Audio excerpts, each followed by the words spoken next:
लहानपणी सण आला की घरात गोडाचा सुगंध दरवळायचा आणि प्रत्येक घासात आईची माया जाणवायची. आज तीच आठवण पुन्हा जिवंत करणारी एक खास मिठाई घेऊन आली आहे. कंडेन्स मिल्क, मावा यांचा वापर न करता अगदी कमी साहित्यात सोप्या पद्धतीने मऊ आणि तोंडात विरघळणारा कॅरेमल पेढा रेसिपी. मग चला वेळ न घालवता सुरू करूयात ही अप्रतिम कॅरेमल पेढा रेसिपी. गॅसवर मी पॅन ठेवलेला आहे गरम करायला. त्यामध्ये घालून घेते मेजरिंग कप प्रमाणे अर्धा कप साखर, आपली घरातली रेग्युलर. तुम्ही इथे वाटीचं प्रमाण सेट करून त्या प्रमाणात सर्व मापं घेतली तरी देखील चालतील. साखर आपल्याला कॅरमलाइज करून घ्यायची आहे. गॅसची फ्लेम मीडियम ठेवून आपल्याला हे काम करायचं आहे. आजच्या रेसिपीमध्ये काय साहित्य लागणार आहे, त्याचं प्रमाण किती आहे, कॅरेमल बनवताना काय काळजी घ्यायची, कुठल्या टिप्स फॉलो करायच्या, या सर्वांची माहिती आपल्याला व्हिडिओमध्ये डिटेलमध्ये मिळणार आहे. त्यासाठी व्हिडिओ शेवटपर्यंत नक्की बघा. ज्या वेळेला आपण पॅनमध्ये साखर कॅरमलाइज होण्यासाठी घातली त्यावेळेला ती अगदी पांढरी शुभ्र होती. आता तिचा हळूहळू रंग बदललेला आहे. आता इथे सगळ्यात महत्त्वाची काळजी घ्यायची, ज्या वेळेला तुम्ही पॅनमध्ये साखर घालता त्यावेळेला तिला चमच्याने सतत हलवायची नाही आहे. तिचे गठ्ठे तयार होऊन ते चमच्याला लागतील. तिला अशीच ठेवायची. गॅसची फ्लेम कमी ठेवायची आहे. हळूहळू ती कॅरमलाइज व्हायला सुरुवात होईल. कॅरमलाइज झाल्यानंतर आपल्याला तिला मिक्स करायचे. साखरेचा आपला हलका रंग बदललेला आहे. आता आपण तिला मिक्स करूयात.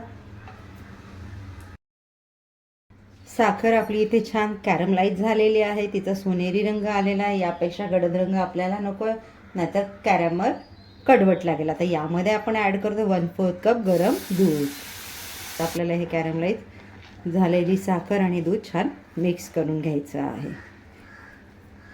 सुरुवातीला साखरेचे थोडे गठ्ठे होतील, नंतर हळूहळू साखर वितळायला लागेल आणि ते दोन्ही छान एकजीव असं मिश्रण तयार होईल. या स्टेजला मी यामध्ये घालून घेते 2 चमचे साजूक तूप. तूप घालूनही आपल्याला मिश्रण छान मिक्स करायचं आहे. मिश्रण आपलं छान मिक्स झालेलं आहे, एकजीव झालेलं आहे. आता यामध्ये घालून घेते मी 1/4 कप फ्रेश क्रीम. तुमच्याकडे घरच्या दुधाची साय असेल ती वापरली तरी देखील चालेल, किंवा मावा वापरला तरी देखील चालेल. हे देखील आपल्याला इथे मिक्स करून घ्यायचं आहे. फ्रेश क्रीम घालून देखील आपलं हे छान मिक्स झालेलं आहे. तर या स्टेजला आपण यामध्ये घालणार मेजरिंग कप प्रमाणे 2 कप मिल्क पावडर. तुम्ही वाटीचं प्रमाण घेत असाल तर 2 वाटी. आधी थोडं घाला, मिक्स करा, पुन्हा थोडं घाला, मिक्स करा. या पद्धतीने मिक्स करत जा. मी आधी 1 कप मिल्क पावडर घातलं, पुन्हा 1 कप घातलं, 2 कप मिल्क पावडर मी यामध्ये घालून घेतलं आहे. आता हे आपल्याला छान मिक्स करून घ्यायचं आहे. त्यामध्ये एकही गाठ राहणार नाही या पद्धतीने. आता इथे तुम्ही हे थोडं चाखून बघायचं. तुम्हाला वाटलं साखरेची गरज आहे, यामध्ये 1-2 चमचा तुम्ही पिठी साखर या स्टेजला ॲड करू शकता. आपण पॅनमध्ये मिल्क पावडर घातलं त्यावेळेला मिश्रण पातळ होतं. हळूहळू मिश्रण आपलं घट्ट व्हायला लागलेलं आहे. याचा हळूहळू गोळा तयार व्हायला लागलेला आहे.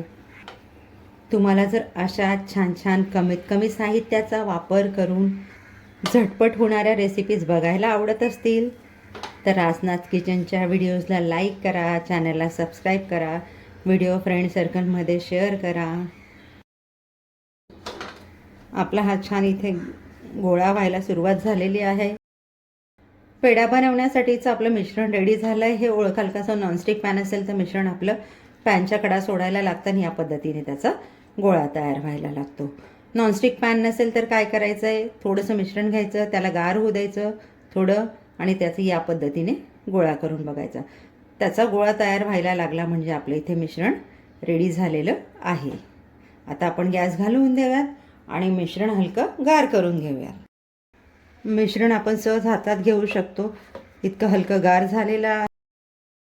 आता मी याचे छान पेढे बनवून घेते. मी गोल आकाराचे बनवते, तुम्हाला हवे त्या आकाराचे पेढे इथे बनवून घेऊ शकता. आता याच पद्धतीने मी आपले उर्वरित सर्व पेढे रेडी करून घेते. पेढे आपण इथे रेडी करून घेतलेले आहे. यावर मी थोडे पिस्त्याचे काप ठेवून घेते. तुम्हाला ठेवायचे असतील तर ठेवा, नसतील ठेवायचे असे जरी ठेवले तरी चवीला छानच लागतात. माझ्याकडे फॉन्डंटचं कटर आहे, त्याच्याने मी हलकं प्रेस देऊन एक छान डिझाईन यावर करून घेते. तुम्ही प्लेन देखील ठेवू शकता, काही हरकत नाही, किंवा या पद्धतीने डिझाईन देखील करून घेऊ शकता.